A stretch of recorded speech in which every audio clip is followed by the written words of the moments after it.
So I'm not gonna lie to you guys, I've been putting off filming today's video because I'm gonna be reacting to a podcast clip that has been circulating on my feed, and it's also been sent to me as well, that covers the topic of luxury goods. Specifically, the notion that luxury goods or luxury in general is a scam for the poor. For those of you who have watched my channel for a while, you'll know I obviously am a little bit biased. I cover luxury goods, but not only that, I'm also a discerning and rational human being. And when I first saw this clip, I just found it so incredibly reductive, insulting in some ways, and honestly downright stupid and hypocritical in others, that I just had to cover it here on my channel because I know a lot of you out there also resonate with me in this luxury community that we call home, in that luxury is not just about the items themselves, it's about how they make you feel, how they make you look, yes,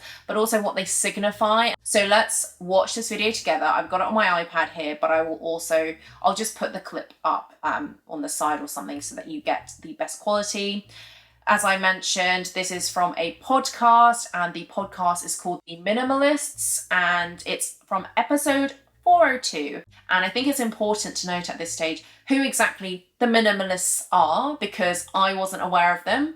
And some of you out there, this might be the first time that you're hearing about them. So The Minimalist is the name of a podcast that's hosted by two individuals, Joshua Fields Milburn, who I believe is the man speaking in the podcast clip and the main host, and then we have Ryan Nicodemus, and they basically do a lot of videos on their podcast, and they have a website, they've got books, they do press junkets, they do even, I think they've even done a Netflix special if I'm not mistaken, and they've done a lot of content on decluttering your life through diet, through stoicism, through mindfulness, and through literal decluttering as well of your wardrobe or negativity, distraction. And so their brand is basically around having the fewest amount of things, but having the maximum amount of happiness, which I myself can most definitely resonate with on a personal level. I've covered that topic on many times on my channel around decluttering and having less focus on things as opposed to experiences and whatnot. In that vein, I suppose it's worth to mention, therefore, based on their backgrounds, their natural biases are basically towards leading a very minimal lifestyle, of course, which is obviously naturally incongruent with that of the luxury lifestyle. This is the very specific niche of their podcast, of their business, so they are obviously going to promote that lifestyle over something that is perceived, at least on the outset, as more decadent. We will go into, I suppose, the deep depths of everything later, but let's go ahead and play the video. Luxury goods are a scam. The concept of luxury was created to get poor people to waste their money. Take a look at this video. Luxury is a concept for poor people to aspire to. Luxury, past a certain point of wealth, the clients are actually post-luxury. Explain to me post-luxury. So if I just made enough money to buy a Ferrari, I might go buy a Ferrari. But if I'm worth enough money to buy Ferrari, like the entire corporation, I don't really care whether or not I drive a Ferrari because I'm worth $100 billion. It's irrelevant whether or not I'm driving a Ferrari, right? And so these people are literally post-luxury. There's a third option here.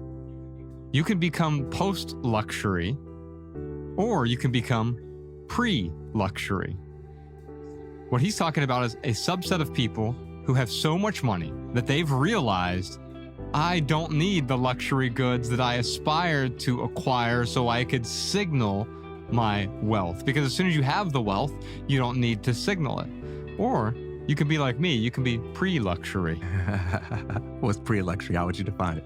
For me, I'm pre-luxury in the sense that I've also realized that those luxury goods don't get me what I thought they were going to get me. So I own nice things, no problem with that, but there's no logo or status or signaling involved with my decision-making process for buying a thing. Now, before we get into the details and dissection of this particular podcast clip, I do want to just take a moment to make a few disclaimer points, if you will, and I guess to start with, In terms of limiting the bounds of this discussion, because, otherwise we'd be here forever, and I'm not going to be delving very deep into their whole podcast history. Yes, I have looked into them very, very briefly, so I can also, provide a little bit of context on where they're coming from, but I'm not a fan of theirs.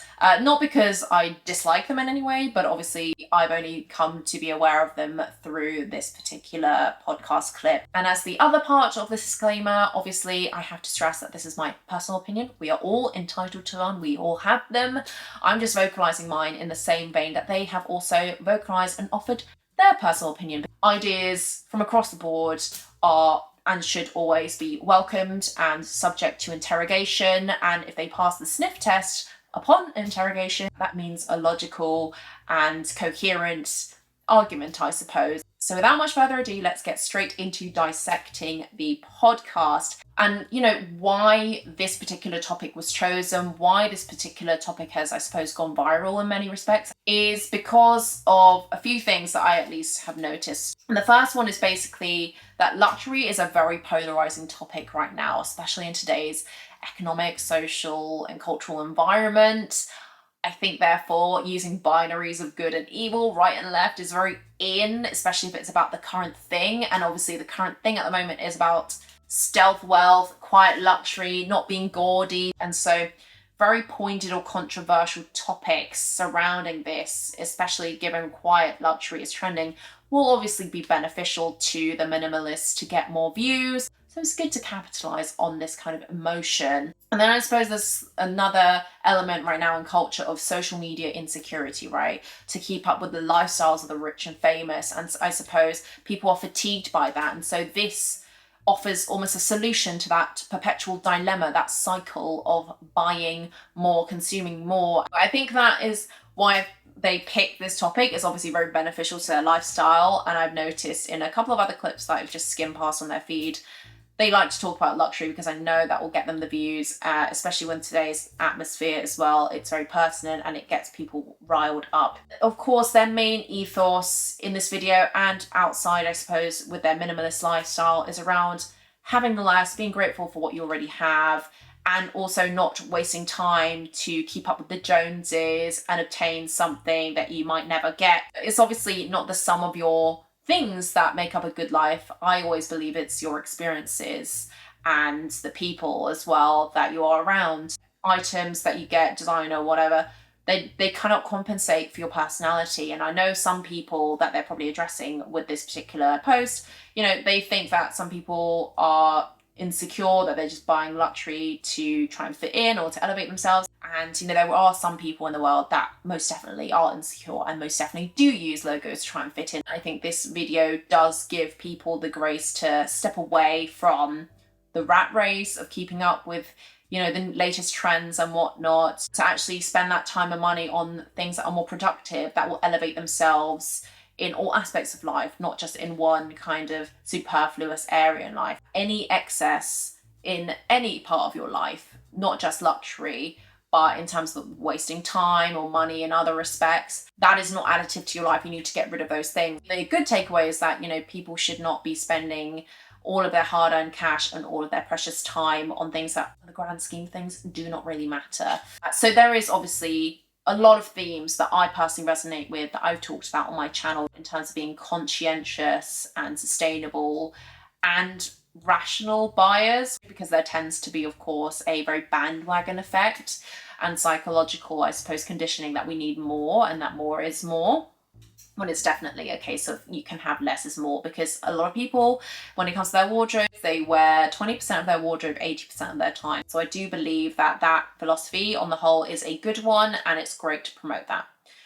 That being said, though, I do have many problems with the very reductionist conclusions that they have come to in this clip. And so let's actually now take the time to go and read through their arguments again and do a little bit of a deeper analysis on what they've said. So I've just written down a transcript on my iPad here, and I'm just going to read it.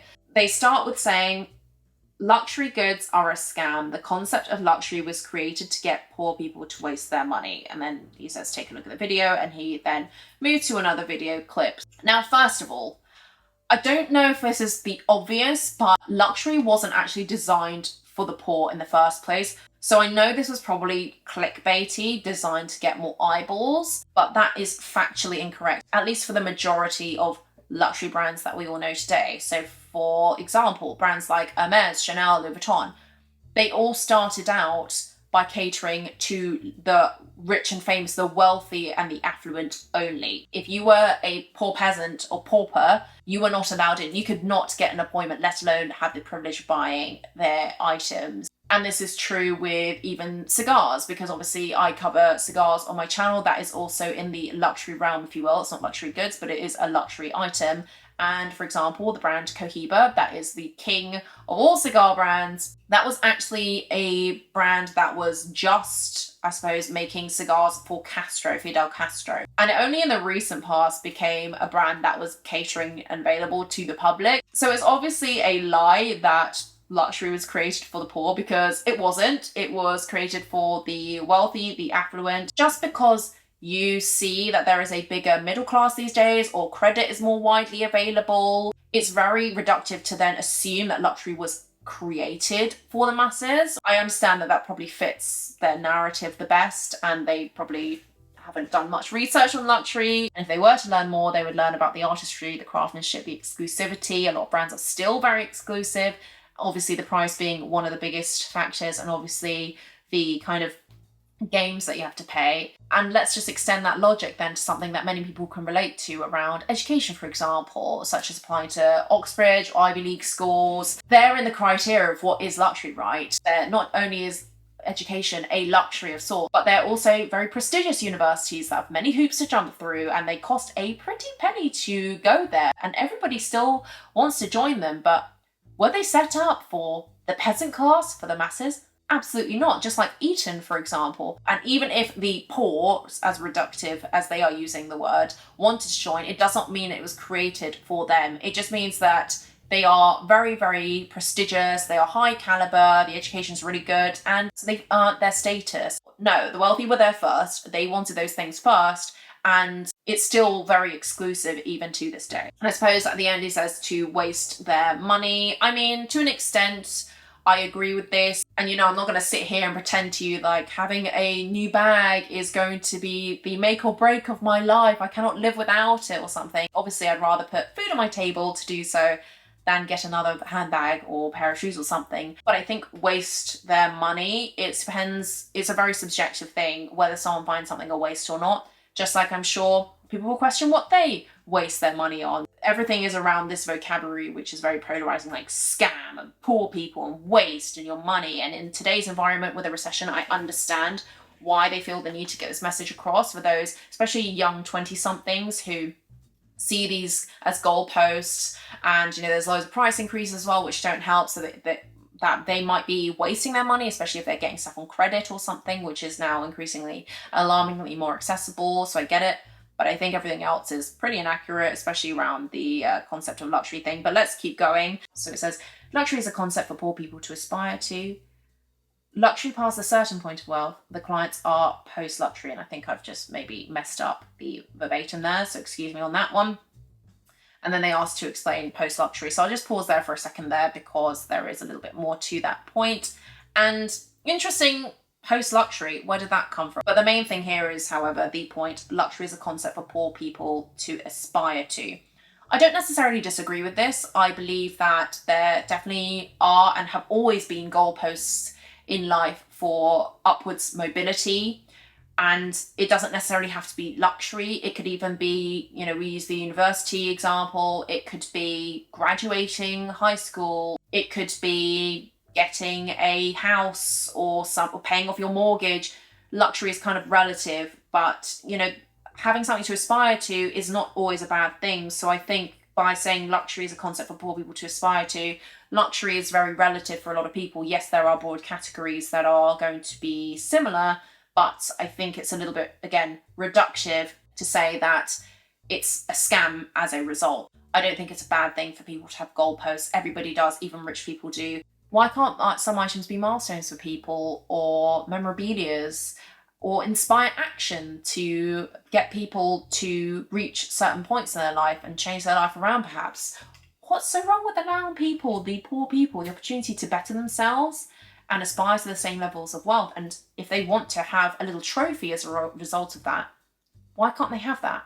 You know, some trophies aren't always earned, like in the Olympics or something. They can be bought. Yeah, that conclusion just rubbed me the wrong way because it is so incredibly reductive and stupid, to be honest. But let's continue with the explanation of what post-luxury is to that man. So if I just made enough money to buy a Ferrari, then I might go buy a Ferrari. But if I'm worth enough money to buy a Ferrari, like the entire corporation, I don't really care or not if I drive a Ferrari because I'm worth $100 billion. It's irrelevant whether or not I'm driving a Ferrari, right? And so these people are literally post-luxury. So many problems with this that just don't make any sense. I mean, I don't know who that man is, sadly. That clip did not have any context of who that individual is. I don't know that he's necessarily a high net worth individual or that he has bought Ferrari to be able to make this comment, but I know for a fact there are plenty of wealthy people that like or have nice things who have zero interest and desire to buy Ferrari, and they will yet still buy a Ferrari. In fact, they buy more than a Ferrari. They buy private jets, luxury yachts, huge homes, luxury wardrobes full of bespoke and designer things. The list could go on.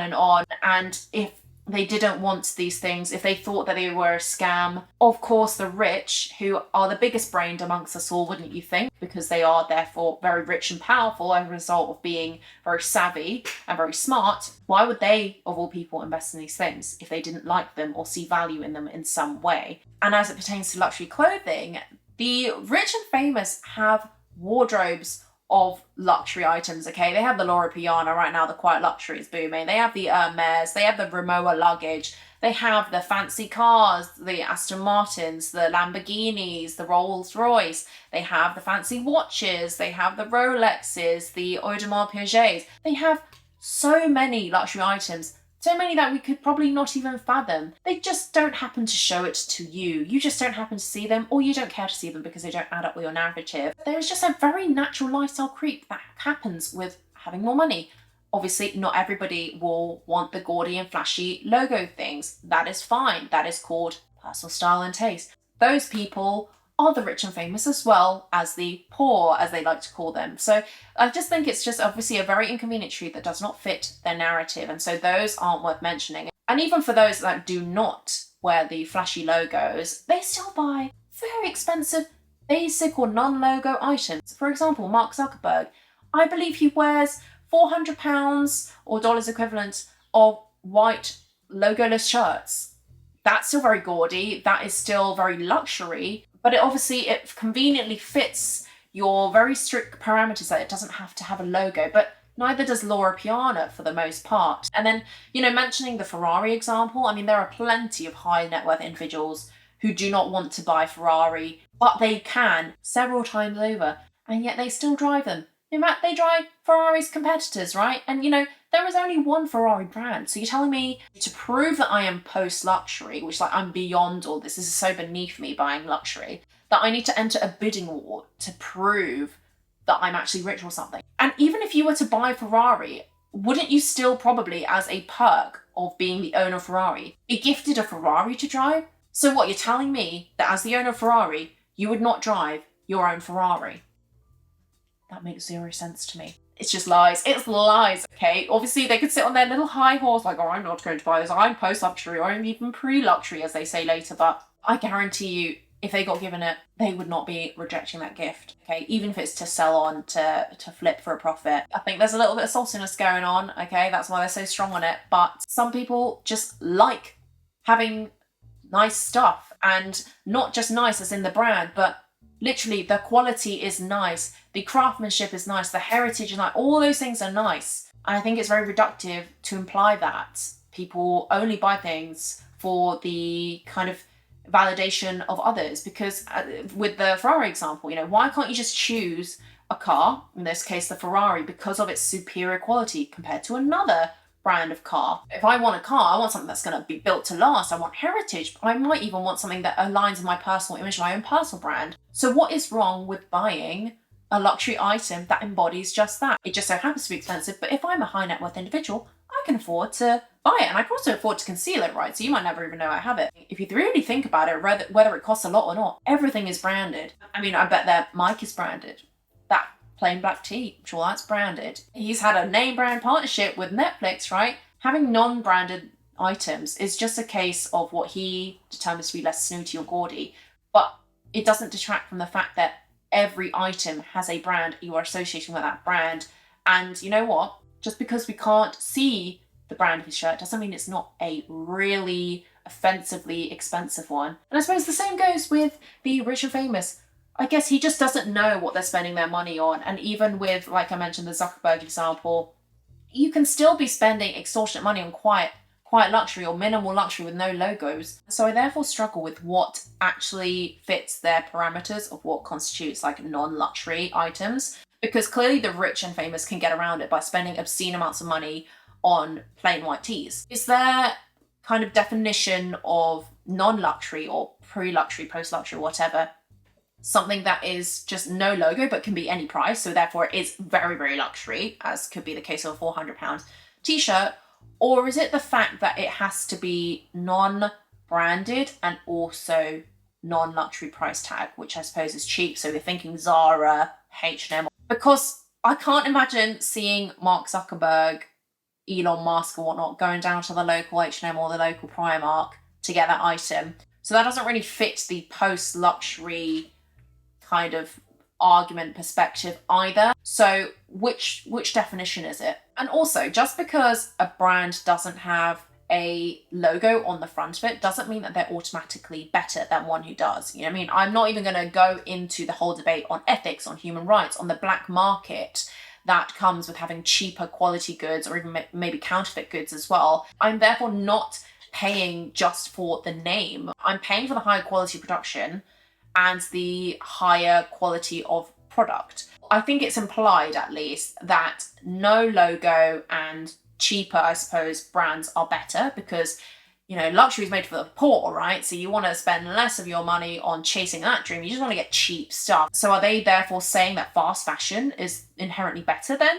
Because Shein, Primark, H&M and whatnot, they might be cheap, they might not have a logo, but they're definitely more destructive than paying it just a little bit more for something that, yes, might have a logo, but is also high quality and also fits the ethical and moral benchmark that we should all, as conscious human beings, be aware of. And so I feel personally it's very reductive, again, to say that just because something is perceived as luxury, that it's just for the optics and narcissism. It could be nothing else. You couldn't possibly want it for the quality. You couldn't possibly want it for the style. You couldn't possibly want it just because you like that item, because you're a human being with taste and style. And yes, there are those people that want items just to look a certain way and to pretend to be a certain way, but not everybody is. Otherwise, no celebrity or big name would ever buy from them, and they would only go to the Zaras of the world. I could extend this example on further with, you know, buying groceries. You know, so if I choose to shop at a farmer's market or Waitrose or something, then a little. Does that make me automatically a snobby rich wannabe who wants to be who's part of a scam, part of the matrix? Or maybe, perhaps I did my research around how things are sourced, the ingredients involved.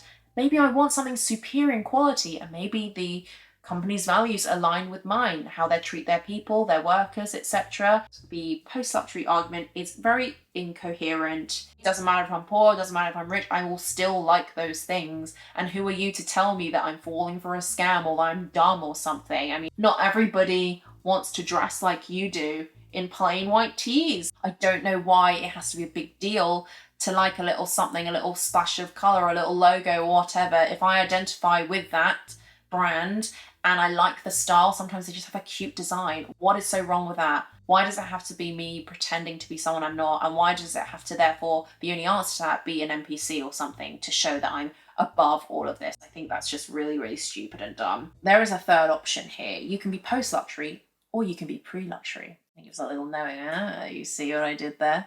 What he's talking about is a subset of people who have so much money that they've realised that I don't need the luxury goods that I aspire to acquire so I can signal my wealth. Because as soon as you have the wealth, you don't need to signal it. And so there is definitely a spectrum that is being purported here around pre-luxury, luxury and post-luxury. And obviously the peasantry amongst us, we're all in the luxury camp because we don't know any better, apparently, according to these individuals.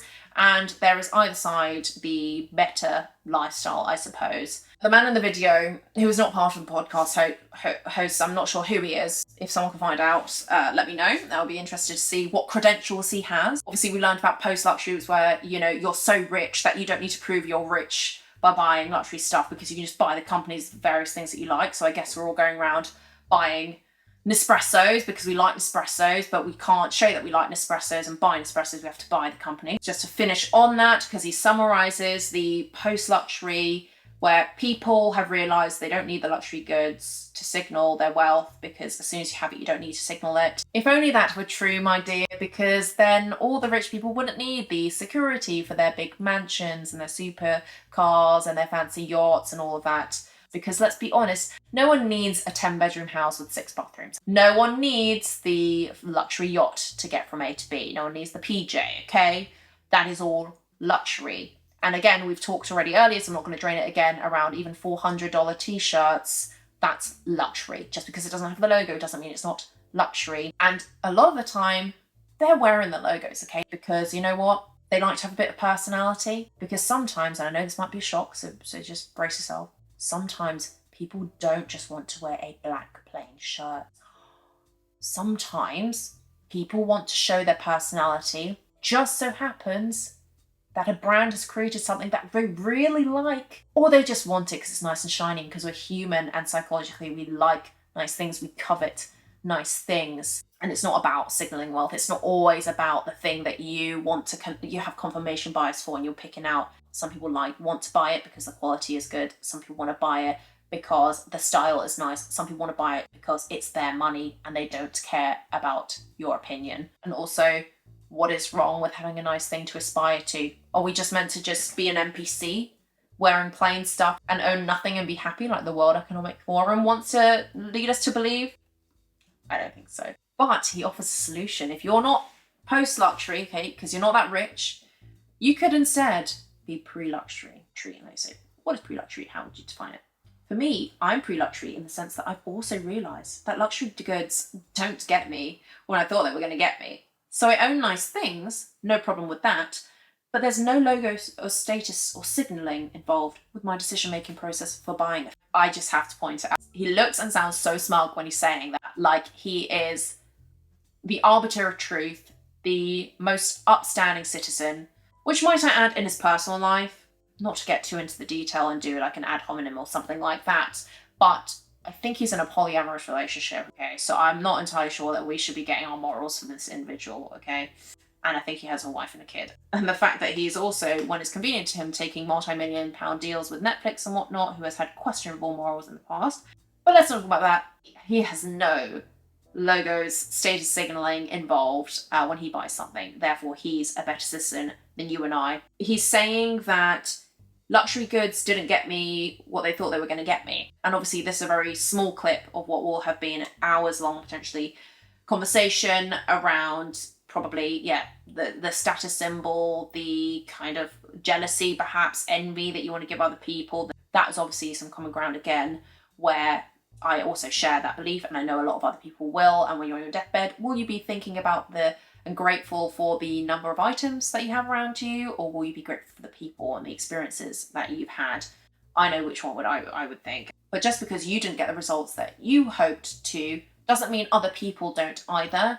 And yes, you might find that pathetic for some people, that some individuals get enjoyment from things, but I don't think you've met a proper woman if you haven't met somebody who likes a nice shiny object or two. We like nice things, we covet things, even if they're not luxury in a price tag to you, they might be luxurious to us. It's a very fluid definition, and just because it doesn't have a brand or a logo doesn't mean it doesn't cost a pretty penny, because they most certainly do, as we've covered earlier. I think he's making a very sweeping conclusion because of his life experiences that therefore must be the same for everybody. The most interesting thing that I found about his passage was the point, and this is telling as well, it gives him a convenient out, where he says, so I own nice things, no problem with that, but there's no logo or status signaling involved, blah, blah, blah. So Joshua, how do you define nice things? What's a nice thing? You mean like your branded camera, your branded mic, probably your branded car? Much of the world's population, 80%, is below the poverty line. So what makes your nice things not a problem, but other people's nice things a problem?